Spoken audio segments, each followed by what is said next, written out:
আসলে অনেক আপু আর ভাইয়ারা কমেন্ট করছে, হ্যাঁ আমরা গ্রামে থাকা সত্ত্বেও কি জন্য শাক ফ্রিজে রেখে খাচ্ছি। তো এই বিষয়ে তুমি কিছু বলবা? সত্যি আমিও দেখনো যে কিছু ভাই আপুরা কমেন্ট করছে যে আমরা গ্রামের মানুষ, মন চাইলে তো যখন তখন তুলে খেতে পারবো, আমরা কেন ফ্রিজে রাখছি। আসলে এই শাকটা না সিজনাল, বছরে একবারই হয়, আর সারা বছরেও পাওয়া যাবে না একবার হওয়ার পরে।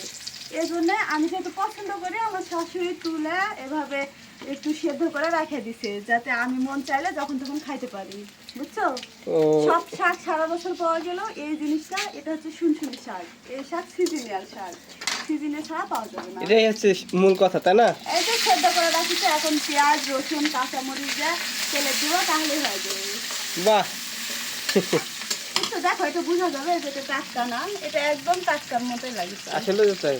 এই জন্য ফ্রিজে রাখা, আসলে অন্য কোনো কারণ নাই ফ্রিজে রাখা।